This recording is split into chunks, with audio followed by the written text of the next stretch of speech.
Welcome. I'm Pam Laricchia from livingjoyfully.ca, and today I'm here with Susan Bhadury. Hi, Susan. Hi, Pam.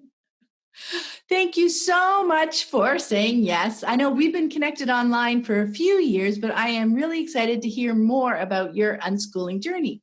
So to get us started, can you share with us a bit about you and your family and what is everyone into right now? Okay, I'll start. There are actually 5 of us in our family. Okay, it's me. I'll start with me. Originally, I'll give everyone a bit of a background. I'm originally from India. We've now been in Brisbane, Australia for the past 19 years. I was born and raised in Kuwait, which was in the Middle East, and I was raised in quite a strict Catholic family. So I came to Australia when I was 17 to do my undergrad in biotechnology. I met my husband, Roop, and he's next. I'll tell him about you in a bit. And currently, I'm a very happy and proud stay-at-home mom since I've had Krishna. That's my youngest. He's 5. Before that, for 10 years, I was a diabetes dietitian and an educator at Queensland Healthcare. And the reason I actually became a dietitian was because my hubby, Roop, he got diagnosed with type 2 diabetes at the age of 28. So, and I had no interest in my biotechnology degree and I needed a direction. So, and that direction at that time of my life actually had become an obstacle in our radical unschooling journey. And there's actually a question that I'll address further on that will address this. So what am I into right now? I love cooking. I love being with the kiddos. I love playing stories with them. Nishika, my oldest, she actually says, Mama, you have actually become so good with pretend play stories now. And she actually looks forward to playing with me and vice versa. I'm also that mom that feels anxious when I play, when I'm gone too long away from them. I've never spent a night away from them. I love being at home. This is something that I've discovered over the last year to 2 years, that I actually love being at home. I love looking after our house and the kids. And yes, and we're also going to be spending the next 3 months in San Francisco. So, and we actually leave tonight. So the last couple of weeks have been spent in planning and packing.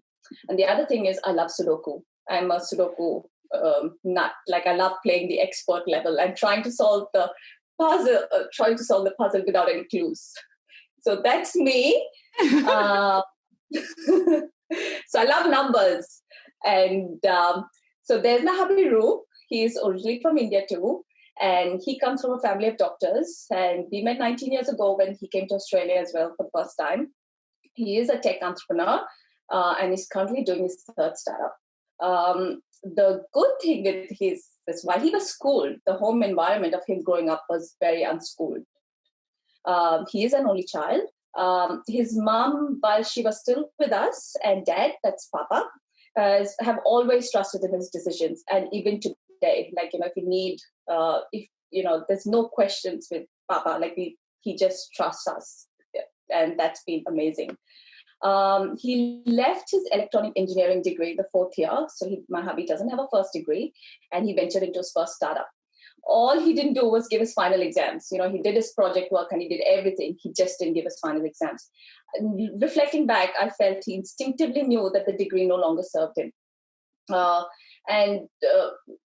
Being Indian and coming from a family of doctors, quitting a degree is actually never an option. You don't just quit. You have to complete what you started. His parents, however, not once gave him a hard time or guilted him into, completing his degree. After his first startup folded, he came to Brisbane and he actually completed 2 master's degrees because I think he was owning the weight of not having a first degree. That expectation, I think, growing up, not just, I don't always think it's parental, it's even the school, when you grow in the environment of school and he was a very, very good student. The teachers and think, that expectation that, that you're going to do something great in your life eventually, I think that expectation of him probably made him do his 2 degrees, which he completed. He's since then he has attempted doing his PhD twice, and both the times he stopped it and he's gone on to doing subsequent startups. So 2nd and now he's on his 3rd one. And what I love about hubby and what I've understood over the last I guess, I think 19 years, we are still growing with each other. He's always pursued his curiosity. He's always, ever since I've known him, he's extremely curious about everything. He always thinks about how things can be made better. And that's how he thinks. He can't help himself. That's how he thinks. Currently, he's into, other than startup, he loves headphones. He's got about 10 headphones. And, it's no longer do you need 10 headphones? It's not about the need. He just loves collecting headphones and all sorts of technology. So, yeah. So that's hubby. And we also have Anu. She lives with us. Technically, she's not related to us, but she's more than family to us.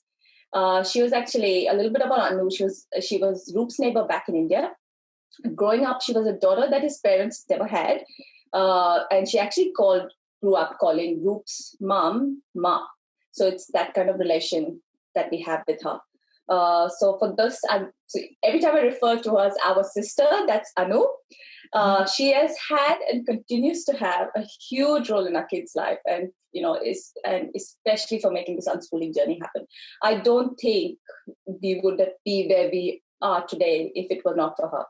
Both the kids love her and refer to her as Piti or Pishi in Bengali, which means aunt. And she is my sounding board, and she always brings in perspective that that I haven't thought of. She is actually, what is she doing currently? She is quite creative. The kiddos, when any art related things like painting, making things, Nishika and she have actually done quite a bit for her dollhouse. They've made little pillows, little handbags, little cushions, little sofas, and it's amazing. That's what she brings to the table. She has had a challenging upbringing, as a lot of us have had, and she's currently on a self-discovery journey of actually discovering who she is. Wow. So I'll tell you about our kiddos now. So there's gorgeous Nishika. She will be 9 next week, and she's super excited for her 9th birthday because this is her last birthday, she says, that's in single digits. So there's that's it. From next year onwards, she's going to be 10. So it's going to be entering the double digits. So she's, when I think of Nishika, I refer, or both hubby and I refer to her as our Hermione. She's very Hermione. And for those of you who have watched Harry Potter, I'll give an example. She's the one that knows the most in this house and always ready to correct you if you get any facts incorrect. And very matter-of-factly, she'll say, there's no pride or anything. It's just how Hermione would correct Harry and Ron. That's how she would correct us. And she's actually also quite witty. She loves making up jokes and playing around with words. And I recently started writing them all up. And, once it gets to a considerable number, I'm looking to publish it because I think she's quite witty. She comes up with one-liners and makes us all laugh. She's also extremely observant. I think something she gets from hubby. Her way of communication is not always verbal. She likes to mull things over. So I have seen, she's often, reading, but she's somewhere else. But she's thinking about things that are important to her. And I think, if she was in a schooling environment today, that, as you do in school, you need the teacher needs your attention. Mm-hmm. So she would actually have had trouble concentrating, I think. She concentrates on things that are important to her, not on someone else, or what is important to someone else, which I love about her. The other thing that's really cool about her, when she eats, when she has, her meals, whether it's at home or outside, she needs her iPad or her books with her. It's funny because when we go out to eat at a restaurant food court, she'll actually be the girl with a book in her hand. She loves stories. She loves pretend play. She loves mystery books. She's currently read all the famous 5 books. And just the past week, we downloaded an app. For those of you into Famous 5, there's a really good app on the mystery app on the iTunes store. And she gets to solve her mysteries. And it's so much fun to see, at the end, you're actually down to 2 suspects and you have to accuse one of them, which is so cool. That is very cool. And she also loves Lego. She's currently to Lego Friends, and she's done Lego Elves and, the creator sets. She loves soft toys. She's very organized with her things. It really unsettles her if things are not in a certain way. And she loves to bike and swim as well. So that's her. And I feel Nishika brought us to this homeschooling journey. But my youngest one, Krishna, which I'll talk about next, he turned 5 last month. And when I think of Krishna, he's our koala bear. He loves cuddles, loves sniggles, not snuggles, but sniggles. That's his word. And he loves stitches and back scratches. So he's quite intense in his affection. And at the same time, my little one, he does take on the weight of things when he's not feeling good about himself. Mm-hmm. And I say that he's actually been our guiding light in our radical unschooling journey. There's no filter with Krishna. I love that about him. He says things as is. So it has really made all the adults in this house question our default responses. He's currently very much into the Lion King and Lion Guard and anything and everything to do with lions, lionesses and cubs. He's collected more than 40 lions, and he can recite the entire dialogues of the original Lion King and can actually tell you the difference between the scenes of the original one and the new one, which I find so fascinating. He'll actually tell you what's different, what they actually say. And again, he loves pretend play too, and he went through a phase of Paw Patrol and PJ Masks, which in the last couple of days I'm seeing that coming back again. He loves wrestling with me and Roop. I love to wrestle with him as well. It's really fun. He actually wears, when he wrestles, he wears a travel pillow, which is like a mane. So he's a lion. And he actually, a bathrobe belt, that's his tail. So he has to wear that, and he'll growl at you and he'll roar at you, and it's really so that with him.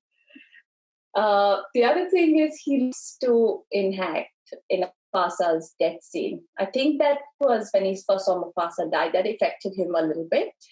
And it's his way of processing death. And he's probably enacted, hundreds and hundreds of times in a way of processing it. My older one, on the other hand, Nishika, she doesn't talk about, she saw the Lion King once and she's not seen it again.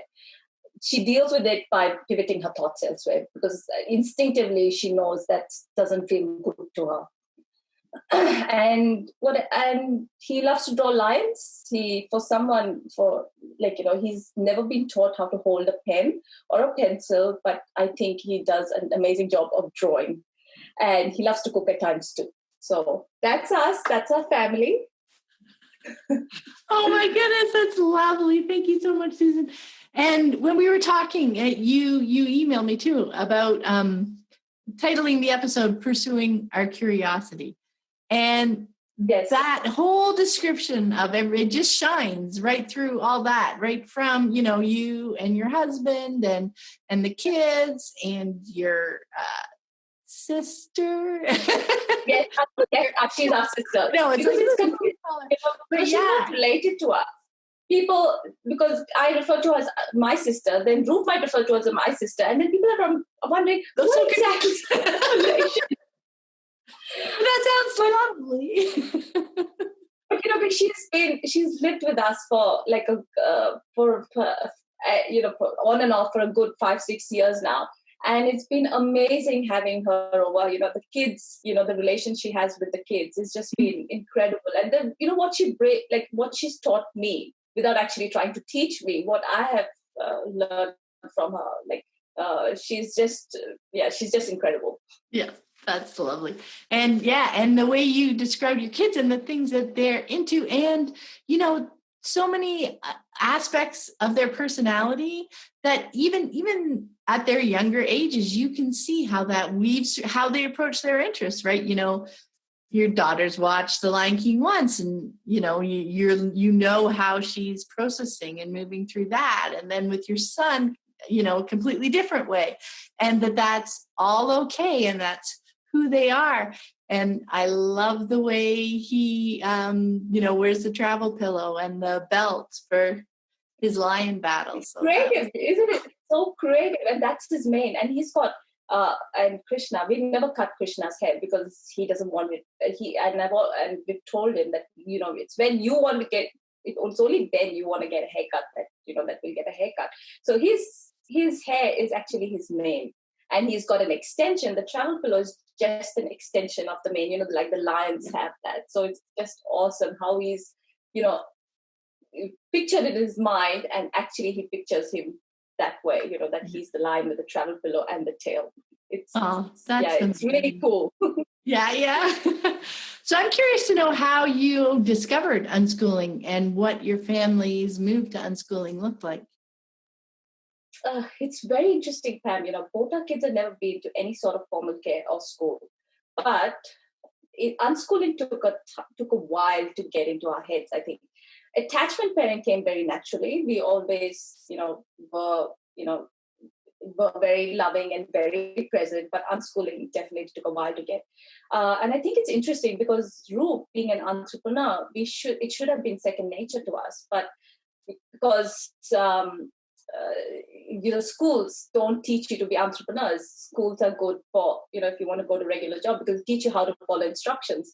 So so the entrepreneur journey as well, I think, like unschooling, took its time to sort of get. I think it sort of when I was reflecting back, Roop's second venture, it didn't raise the money in time. So as a result, what happened? We lost whatever monies we had put in, and it came to a point where we had our 18-month-old Nishika and hundreds of thousands of dollars in debt. And I was on maternity leave at that time, so I had a government job that was squeezing help, and I gave 1 month's notice and went back to work full time. Roop was quite adamant. It was actually Roop's idea that, at that time, and I thank goodness for my wise hubby, that we are not putting Nishika into any sort of daycare. He decided that he will be at home, and he used to actually call it daddy daycare. He's going to take on the responsibility of being a stay-at-home dad. And, growing up, his mom was always around, and he understood the benefits of that. I didn't have my mom around as much because she was working and they had their own different realities. So I was more open to putting her in daycare, while also knowing that I know it will be heartbreaking for my child. But in my mind, I justified it by saying that all kids eventually cope, right?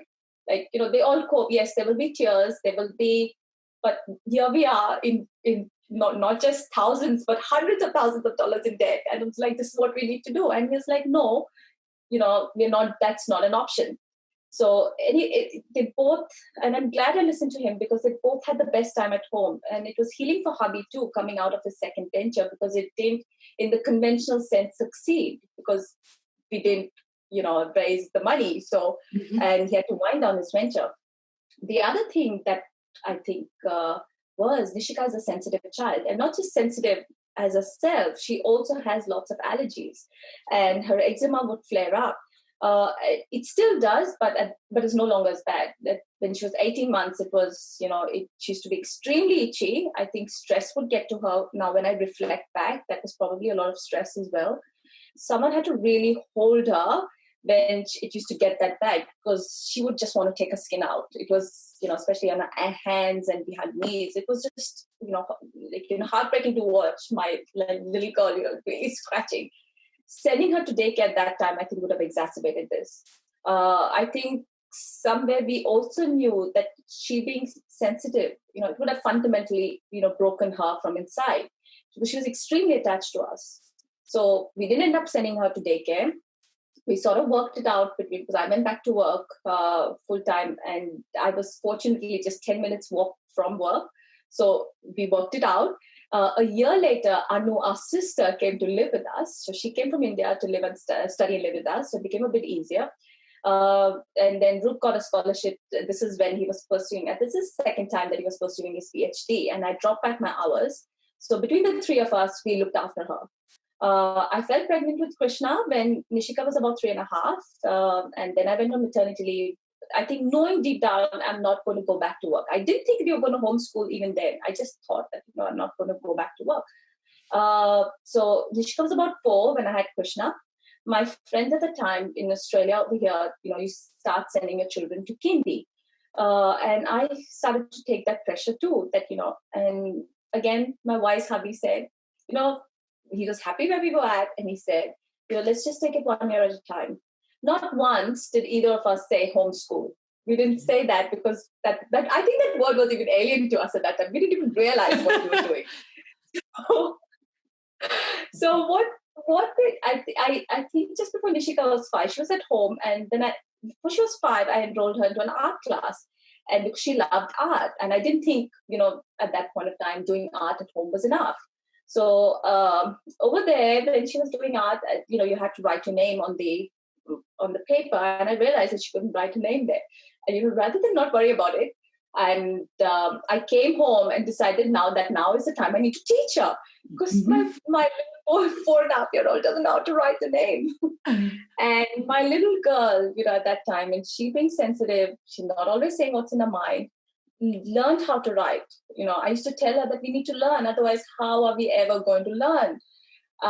Without understanding, without comprehending, I transferred the weight and fear to my child, and she actually complied. I asked her now, do you have memories of that? She said no. And I was like, thank goodness for that. So she doesn't remember any of that. So I didn't even know at that time or realize that, that's not the only way. I didn't realize what I was doing could be long-term detrimental to our relationship. I was raised with a lot of have-tos. And even though as a child you don't like to, it's almost still in your DNA. It takes a lot of ongoing mindfulness, I think, to realize that there has to be another way, that there is another way.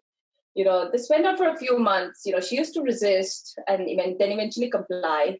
I looked at curriculums, but didn't like any because it was Christian-based over here. And being raised in a Catholic family, I knew that was not what I wanted to do. So we used to spend some structured time every day I think for about 4 to 6 months, doing a bit of math, reading and writing. I can't remember exactly then, but I think I wasn't fully comfortable with what I was doing. So I think eventually I stopped doing it. From there, I defaulted to another aspect where I felt we'd still need to do something. So there was a time where we were doing other classes like, tennis, swimming, art, gymnastics, and I put her in a coding class. She didn't hate it. Nishika didn't hate it, but it wasn't something she loved too. She just went with the flow because I was directing it all for her. So fortunately, I just kept reading. I think I initially came across Amy Child's podcast, The Unschooling Life. I also read about Sandra Dodd, read a little, try a little, wait a while and watch. At that time, I don't think I got it because I wanted to do it all at the same time. So I just wanted to fix it. Yes. So I now get it because at that time, when I started to read about unschooling, it just got so overwhelming because there's so much information out there. And then the other thing was I kept asking myself, how was I ever going to be that parent that can trust? I think I eventually stumbled onto your podcast, Pam, and, Sue Patterson's, Unschooling Mom to Mom Facebook page. And that was when I think things slowly started to click. I started to have my aha moments. Okay. And being a mama to Krishna too, and his personalities, and being more aware as a second-time mom, I knew that whatever I did deep down, like, with Nishika, will just not work with my younger one. I had to dig deeper. And I think the biggest gift of all is a Childhood Redefined Summit. I think fundamentally it has changed me and made me aware in so many ways that I did not realize how judgmental my actions can come across. It's not just the kiddos. It has helped in my relationship with Roop and with Anu too. I think along with getting unschooling, I started to gradually get the entrepreneur journey too. I understand that, how entrepreneurs go through their own mental challenges, their own self-doubt, their own second-guessing, and their own anxiety. I'm extremely conscious now that I don't add to that weight and try and highlight things that celebrate my hubby and actually feel good to him. I think all this started to fit in probably, I think just before Nishika turned 7 or 7.5. Hubby initially used to say, let's just take it a year at a time. I then told him, no, we're not taking this anymore a year at a time. Nishika will decide, Nishika and Krishna will, decide if they want to go to school. It had to be a choice. It can't be, okay, we are sending them okay, now this is not working, we send them to school. No, it had to be a choice for them. So, yeah. And the other, I think I should mention, one of my aha moments was, when I was, I think, listening to your podcast, and I don't know when it was, like, how much of school do I actually remember? I was an A grade student. I did really well at school, but it feels like I slept walk through school because I was really good at memorizing. If you ask me today anything of school, I don't remember anything about school. I was like, why am I thinking about sending my child to school then? So, yes, so that's how our journey has been. Wow. Thank you so much. That was beautiful. I love that point, right? Everybody's journey is so different based on where they're starting. So I really appreciate, how you started at the beginning and how, you were trying these things. Like we're doing our best in that moment, right? But that's the difference is we keep learning. We keep looking at the situation and you're saying, we're doing this and my daughter is playing along with me for the most part, but something still felt a little bit off, right? So Absolutely. you just keep stepping and keep stepping. I think that's one of the distinguishing things. And I just thought it again goes back to pursuing our curiosity. You were curious as to why isn't this feeling perfect? You know what I mean? For lack of a better word, right? Because that's it did feel. Did you want to say? It didn't feel right, but it just didn't feel like, I wasn't comfortable. Otherwise, I wouldn't have kept. I think at that point, I didn't know what I was doing. I was just doing it. But in reflecting now, I think, I just didn't feel that this is, the only, teaching her at home. Because that looked like tedious. And I was like, how am I going to keep doing that? Yeah. With two kids, there has to be another way. Yeah. Yeah, no. And that, like you said, that is the whole part of the journey, right? When you're realizing that. And because now you're at a point too, I would imagine that, that you don't think you're done, right? Right. Learning about my kids. Now you really get the concept of journey and now you're going to be walking it together with your absolutely husband, right? And now it's less about having that destination that no, we have to get there now, we have to decide right now, but it's more being open to and curious to see how it unfolds, right? Absolutely. Hubby had this tag, in his email, I should mention it, talking about the journey, in his signature. He's like, the journey is the reward. It is to do with the journey, not, there's no destination here. We are all learning, Yeah. Yeah. I love that. So I was wondering if you could dive into maybe what you found to be one of the more challenging aspects of deschooling. You gave us a really great overview there. I was wondering if you could share a little bit about how you moved through one of the more difficult parts of it. Yeah. I think, without a doubt, food and health have been the most challenging aspects of deschooling. I think my 10 years of working as a diabetes dietitian has been baggage that I've had to work through. And honestly, I'm still working through it. I think loss and grief also play a role there. We lost our first child and then Roop's mom within 18 months. This was going nearly 10 years ago.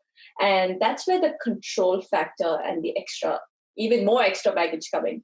So I think when you asked me for a chat for the show, I looked at it as a gift because I think that was a sign for me to reflect on our journey, especially when it comes to this aspect, because I know I had been struggling, with the food aspects of this journey for a while. Initially, it was with Krishna and his tooth decay, which I, did the inner work and I sorted that out in my head, and we don't have any issues with that now. And how we approach, tooth hygiene and things like that, and I should mention this, where before I would have to tell him to brush, that you have to brush. Now, he chooses to brush at night. He chooses not to brush in the morning and his teeth are fine. he knows when in his own inner self, he knows when he feels like brushing. And sometimes he says, Mama, is it okay? Don't brush tonight. I was like, that's fine, Baba. It's absolutely fine. It's taken me a while to reach here and realize, hey, there's nothing's going wrong. His teeth are not falling off. There's no more tooth decay. So he's absolutely fine there. So, yes. So after the tooth decay, changed to weight gain. And, it was actually, I was shifting through your podcast, Pam. It was actually episode 73. And it was Kelly's question, that really made me reflect. Because that question could be mine. She talks about her son had gained a whole heap of weight in 2 years. And I think Anne's response and her answer to, changing the focus and radical acceptance spoke a lot to me. I think seeing my kids and how they shine with food rather than the focus on the food quantities and, what they're actually having. And this is something that, talking about that, that I've some in terms of control that I've realized in the past few months. If you think you have control over someone, but I think that's actually an illusion because you can't control and expect things to still stay the same. I think of controlling in my head is like holding, sand very tightly, and the tighter you hold on to sand, the more you let go. And it's the same with relationships. There's never a desirable outcome when we control someone, however subtle. There's always a cost to this, and there are always consequences. And more often than not, you're chipping away, a little bit of that relationship. So I've seen, my mother-in-law, she used to control my father-in-law's intake. That's Papa. He had a near fatal cardiac arrest long decades ago when he was 44. She was scared. And, so till she passed on, she controlled that side. Papa used to never say if he had something on that fear, because for fear of judgment. My hubby, he's had diabetes now for 18 years, and it's well controlled. But even then, I know I have done the same for fear of something happening to him. I've been, don't eat that. No, why are you eating that? That kind of thing. So it's taken me time to deschool and, dig deeper as far as food goes. Yes, when we do control, and, I've done that to myself, we do tell ourselves and we do justify, the people that we control, that is out of love and concern. But then, isn't love supposed to be free and flowing? Where is that line? We can control a little bit, then that little bit becomes a little bit. So, yeah. The other thing, that's where my wonderful sister, Anu, she pointed out, because with food and activity and energy expenditure, something that I had not thought of, it's not always just the physical running around. Again, we're so used to seeing the benefits of, in everywhere, when you tie the benefits of physical activity, you define that, where your heart rate gets high, and we actually undermine the activity that goes in the brain, that goes into doing things. My little one, Krishna, he knows all the dialogues in the Lion King movies. He can point out the difference between the original and the new one. So there is no passive screen time. Yeah, it's actual screen time for both my kids, where they're actually engaging with the scene, seeing what's happening in the background, something that, escaped my eyes. But he's actually even looking at what's happening in the background where they're not actually highlighting things. So this reminded me of the times, when during school, when we're studying for an exam, where we would keep feeling hungry because we're actually using that energy for our brain. And, and before we did this talk, I was telling Nishita, I'm going to talk about, about food and my journey. We were just having this conversation. And in that conversation, my wise, almost 9-year-old said, Mama, it's only food. It's actually very simple. You're making a big thing out of it. And now she said it, if we eat more, we don't feel good, we'll learn. And, that's how we learn. And she said it so simply. And, I love the perspective that my kids bring. So lately, rather than viewing it as a hindrance, I'm actually looking how they shine when it comes to food. Both my kiddos love food. And, wow, it's a gift. Because they love trying new foods when we are out. Given our frequent travels, they both love the foods that we get on a plane. And they actually look forward to it. They want to know what the air hostess and the stewardesses are going to serve them today. They've tried all sorts of cuisines, from sashimi to, fried chicken to dumplings to spicy curries, and they love it all. And I was talking to hubby just a few days ago, and we both, we're talking about, they need to have happy food memories and not memories when they grow up there, where mama was subtly trying to control their food intake. So where we are at, and now I think I love now, we have our ladder. They just go and help themselves to lollies and chocolates. They don't ask me anymore. And I also love, I've taken that inner work, when they have spicy food, I'm the first one to offer them, do you want to have a lolly? That will help with getting, with taking that spice off, or you want to have a chocolate. So yes, so that's where we are at in our food journey. It's been a process, ma'am. And I think I don't think I have it all figured out yet. I think I'm still going to go through my nervous moments, but yes, but I'm working through it. Yeah. No, I love that. And that is such an important point, right? It's not about the destination. It's not about getting there. There are going to be moments when we question things, and that doesn't make them wrong. I mean, that's one of my favorite chapters in the Unschooling Journey book that I wrote. And temptation is so human, it is literally a stage in the hero's journey. And there's so many stories all about it because it is a human action, reaction, feeling, and I think it makes us stronger. So often I think we worry that, when we waver or we start to wonder, that it's a failing or that something's wrong, right? And then what happens is we try to ignore it for even longer, right? It's like, no, this is right. This is what I've already decided. So I'm going to ignore everything else. But that just makes it knock at you harder eventually, right? Trying to catch your attention. Exactly. But sitting with it for a while, like you have been sitting with this for, years now, really, right? And just, learning a little bit more, having a little bit more experience, learning a little bit more, noticing the connection with relationship, choosing that, the relationship is very valuable to you. So you're not wanting to make choices that are chipping away at the relationship. That's another aspect. It's not the answer, but then other pieces like, it's how they learn. Your daughter's comment about how it's only food, how they're developing their own relationships with food. And that's what we would like to support and help. Versus, it's not standing back and ignoring it, while they have a piece of chocolate, and waiting for them to finish. Yeah. Exactly. It doesn't have to always be verbal. Yeah. The body language.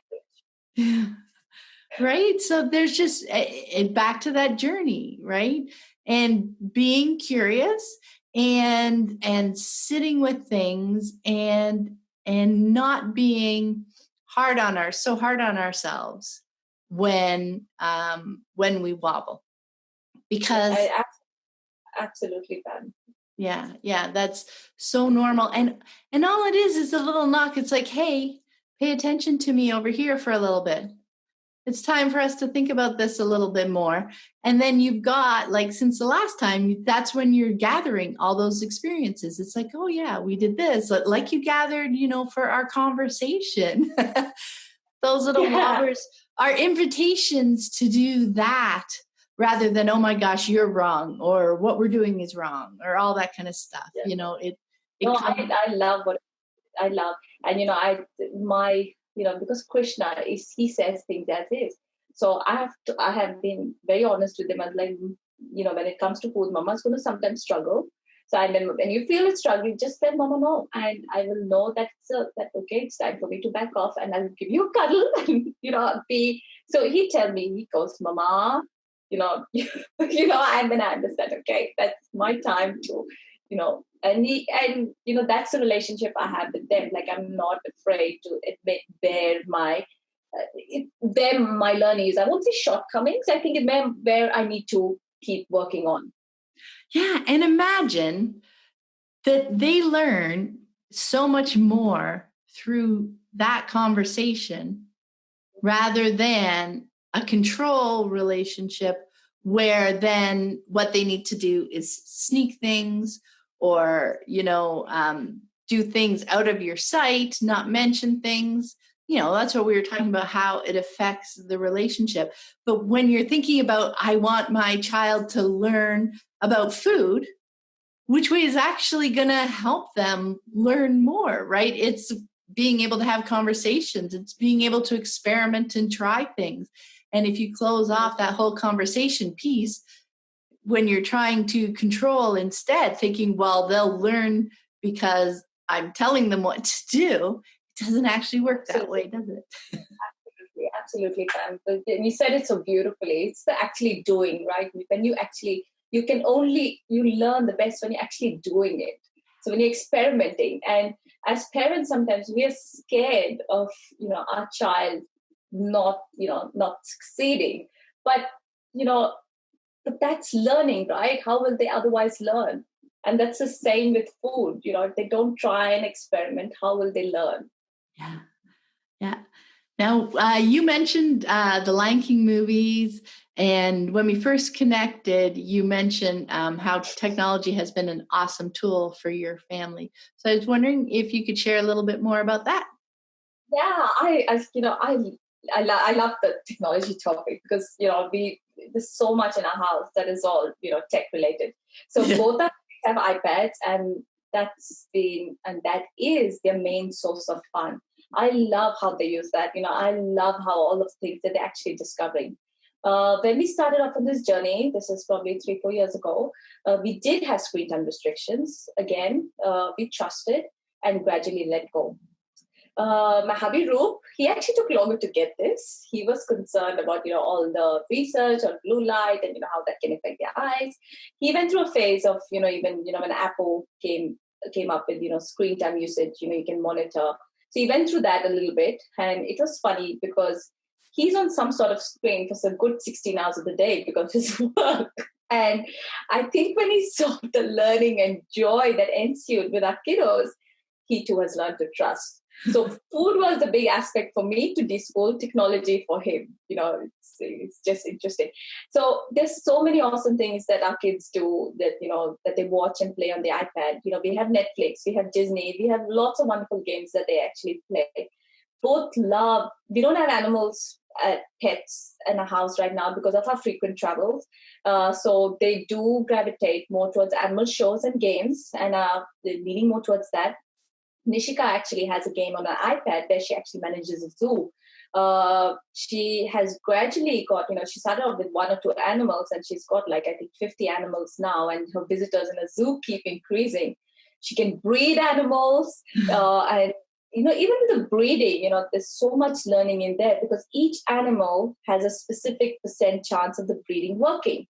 So like a lion, she's got a lion, it's got a 4% chance of breeding versus a bunny, that's a 25% chance. So it's been interesting conversations that we've been having with that. And then you can give them fertility feeds. And we've been talking about that too. And, there's layers and layers of learning there that, we can have a whole conversation. Yeah.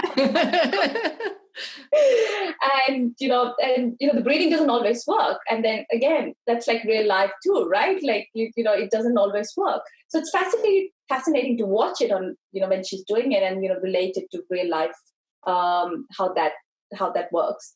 I love also how whatever they watch and play, they actually bring it to their pretend play and bring it to real life. I also love, because of the relationships that we've developed with them, anytime they find something interesting or funny, they will pause the video and they will tell us to watch with them. They will make us watch with them. I love how they share that joy with us. Some of the shows Nishika loves at the moment, she's Martha the dog, and I think she's watching that on YouTube. Elena of Avalor, The Magic School Bus, Dr. Binox, etc. It's just a wide variety of shows. She's also been lately talking about food. She's lately watching shows on YouTube where kids are made to eat certain types of foods and their expressions and how they actually, deal with that food. It's funny. I watched a little bit with her, and it's really, really funny. And the other games that she plays is, Toka Boca. She loves playing pretend play stories over there. The other one is she's recently gotten to is Peppy Wonderland or Wonder World, where there's a witch house and you can make all sort of potions. You can change your characters into different things, and then you can change them back again. There's so much chemistry involved there. It's just incredible. She's on and off dabbled with design apps, designing houses, designing, playgrounds and things like that. So all on the iPad. A few days ago, I should mention this because how technology has really helped with their learning. We were playing with some animal cards, and we have a sound reader. So each of those cards have a barcode scanner. So we were sounding them, and we also have dinosaur cards. And I told baby, I don't think you're going to be able to read that because they don't have a barcode in them, the dinosaurs. She's like, of course, Mama. No one has ever heard what a dinosaur would sound because they lived way before us. That lateral thinking just wouldn't be there if the learning is directed, because I think you outsource that thinking to someone else. Then this started conversations because she watches the Dr. Bynock show where she's watched, how whales were initially land animals and how they had fur on them, and now they have evolved on becoming this water animal. So, yeah, it's just so fascinating. And one of the other things that she's learned how to do is she's learned to read reviews on the apps. She just doesn't skim through them. She actually reads them to form her own opinion, whether she like it or not. And not just that, with the reviews, she also learns more about the app. Like, she's missing out on something or there's something more that she can actually explore in the app. It's just fascinating to see. Krishna, he loves playing similar apps as well. There's a particular one that he's really fascinated with. It's a Disney coloring app. And there's a Lion King Pride Rock on there, which he really, really loves. And with Krishna, he actually loves watching shows in different languages. I find that so interesting and so fascinating about it. It doesn't bother him that, he can't understand because he's making sense of it in his own way. Yeah. And the other tech that we have at home, we have an Apple, we have a HomePod. And, when they're feeling a bit goofy, we ask Siri to tell us, really funny jokes. And we also have smart lights at home, that change color. And, we get Siri to change the color to blue or change the color to orange or red, change the mood of the house. And sometimes we use that to dance as well. So that's all tech in our house. So fun. I love the interactive part too, right? My husband is into the smart home stuff. That's his hobby right now, and he loves that. And it's really fun to see him diving into that. And it's like, you just got to tell us, what we have to say to turn things on and off and and changing. I find Siri doesn't always become my voice, but the kids have learned how to tell, hey, Siri, turn the lights off. Hey, Siri, can you turn the lights? It's so funny, that both even Krishna say, Siri's just, I don't pick up. I know, don't say the name. So, it's really cool, Pam. And, I'm sitting in hubby's study right now, and he's got 4 monitors here. So, he's got one, so that's how much tech we have in the house. So when he works, he needs 4 monitors to work with. Yeah. It's a lovely tool, right? It's amazing. It's amazing. And I don't know why. It's like TV, right? How TV was. We have a TV in the house, but that hardly gets turned on because the kids because they can interact with their iPads. They don't see the need for a TV. So that never, plus I feel the autonomy that you get with, you can rewind forward, watch a scene multiple times. So you're not relying on a remote to do that. I feel it's more friendly on an iPad. Yeah. Oh, wow. That's awesome. Now, you recently wrote something online that I wanted to dive into because I thought it was really cool. You wrote, Unschooling is about helping our children find who they truly are as people by listening to and following their own inner compass without everyone around them overriding that intuition.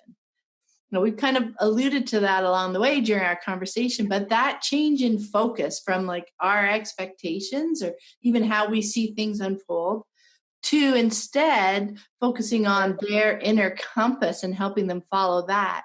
That's just so important, isn't it? Oh, yes, Pam. And it's been a journey. I think, I'm at that point of a journey where I don't no longer look at the learning. I don't even, because I just know it's there. Like I don't, and I've come to a point where it doesn't worry me that, they can't write or spell or do math, because I think there is so much focus out there to get, like your child needs to do this, or your child needs to do that, and hardly any on who the child actually is. And childhood should be about knowing who you are as a person, and not what others say who you are or what you need to become or should become. It's a baggage that so many of us adults carry into from our childhood into adulthood. Something that I've experienced. Suddenly when you turn 17, 18, we are in this real world setting and trying to make sense of our likes, dislikes, our self-esteem and our self-worth. My kids, Nishika's going to be 9 and Krishna's 5. They know who they are. They love who they are. And, they will learn all that other stuff. Then it's important and relevant to them. And the baggage of that to figure it out is not just lies with them. We will help them figure it out when they need that help. I think of, Roop's journey in, being an entrepreneur, and he'll be 46 this year. And it's only in the last 18 months or 2 years that we've accepted that it's not just me, it's he as well, accepted that this is who he is. It's dawned on us, that he is an entrepreneur. I've always been supportive of him in the broader sense, but I haven't always been when it comes to things not working out. I know when Roop's second venture folded, it was a very hard time for him. While I didn't actually blame him for it, I did not blame him for it as well. So it was as good as blaming him for it. It's taken a lot of inner work, especially in the past year, to celebrate who he is and to focus on that's what ticks him. That's who he is. And something that I've learned from him, all of us, kids included, we all work with incomplete information. Okay, we always actually take the best decisions in life given the information presented to us at that point of time. How can there be regrets then? It's always learning, right? So, and the learning is in the journey. So I see, Anu, like our sister, she's still discovering who she is. She's had a very challenging upbringing with a lot of have-tos, and she's currently undoing all of that. She's 30, and it's a good 12 years into adulthood. She's still undoing that and undoing that. So yeah, and just to give you a few examples, like Nishika, she's scared of the dark, and there's a lot of things that actually scare her. But when she says that, there's no longer baggage of that. There's no defensiveness in her tone. She confidently tells me, Mama, I'm scared of it. I'm not going to like it. I know myself.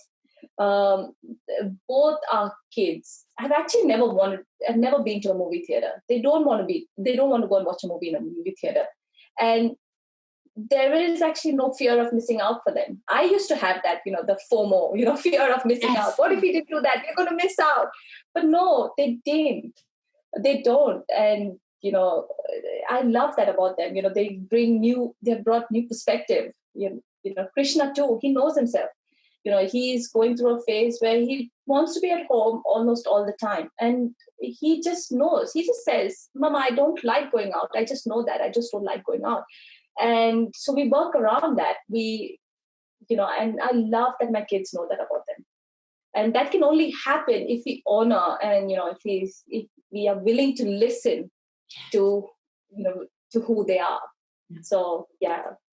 Yeah, that's a beautiful example, right? That whole part of the journey of us releasing that FOMO, right? That it's fear, but it's just fear of being different. It's fear of missing out on things, and the realization that we're transferring that onto someone else when you have that kind of aha moment, I think that helps us release it as well, because we're starting to own it. We're starting to know, oh, this is something from me. So we talk about how so much of deschooling has to do with ourselves, not actually with our kids, because we learn so much from watching our kids, don't we? Right? Seeing them own who they are and when they're respected and how it works out so well for them.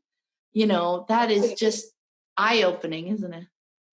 Absolutely. It's one of your recent episodes. I can't remember who said it, but it's so much about us, but not about us as well. I can't remember, but that was so so insightful, which is true, because kids actually, when they come, they are unschooled. They come in their pure versions of themselves, and it's only when we start piling on that weight and that have tos that things actually change. So it's actually us that it's always us that we need to do the work. It's not the kids. Yeah. No, I love that. So what is your favorite thing about your unschooling lives right now? I won't say relationships and the connection, because I think that's really a given, because when you spend so much time with the little ones, what I really like is the kiddos really get to know who they truly are as people.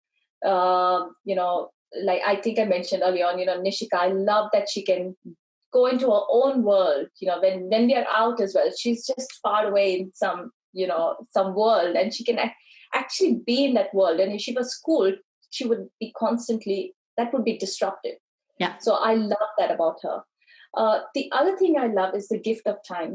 We have late nights, and we don't get up very early. So I love our morning sniggles, as Krishna would say. Yep.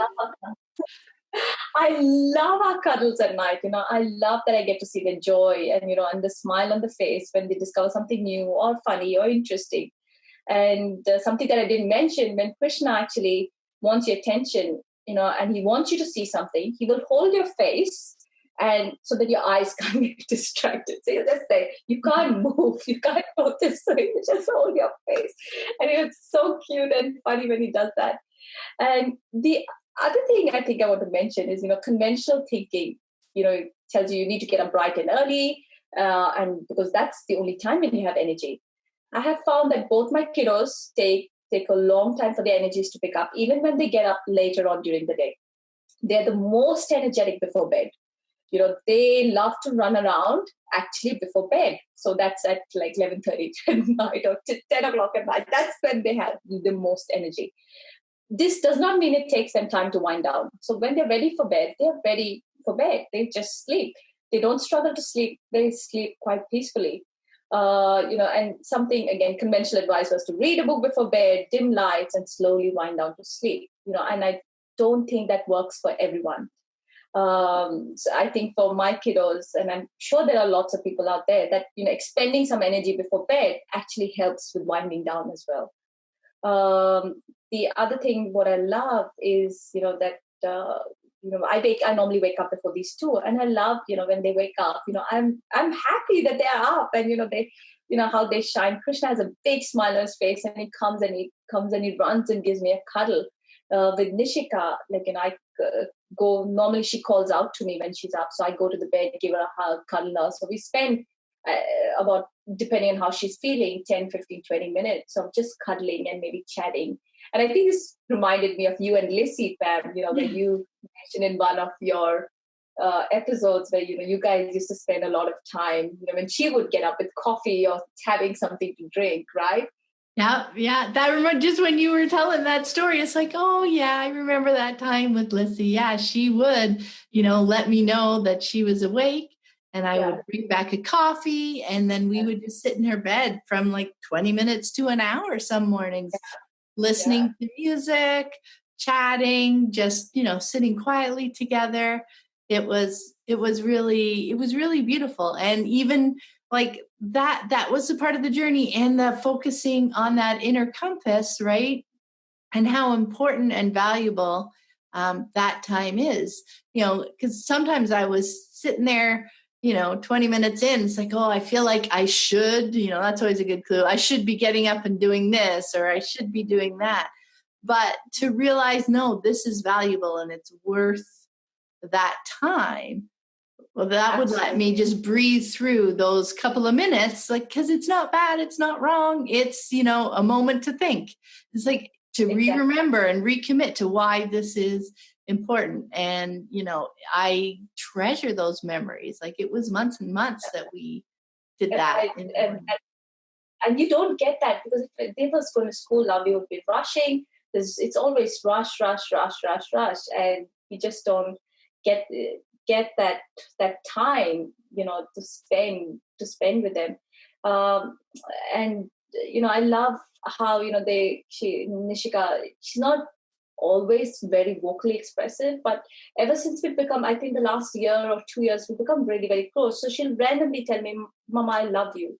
Mama, you're the best. Mama, I really love you." Just randomly, she's watching something and she'll say, "Mama, I love you." So it's really, I would miss all of that. And, the other thing, because of hubby's business, the travel, we get to be with him. We get to be together as a family, rather than, worrying about, okay, the kids have to go to school. We have to take permission from the school to to actually travel. Which, I want to be with my family. I need to take permission from you. so, so, That's another great point, right? and, yeah, and something, with unschooling, and what I've realized, it has very little to not going to school, and that's actually a very small part in our unschooling life. So yes, it's unschooling, but it's so much that we're doing that not going to school is actually a very small part of what and that's what I love. Yeah. That is a great way to end it too. It's such a small piece, the not going to school piece, right? Like life is just so much bigger. It is. Yeah. Well, thank you so much for taking the time. I just enjoyed this so much, man. Thank you so much for having me. Oh, it was so much fun. I loved hearing all the stories. And I really appreciate that you took the time before you guys are about to travel today to speak. No, I wanted to do this. So this was I needed this. It was a lot to do for me. I really needed this. So thank you. Oh, thank you so much, Susan. Well, I want to wish you guys a wonderful day and smooth travels. I think that's the most important bit. Bye. Yeah, thank you. Bye. Bye.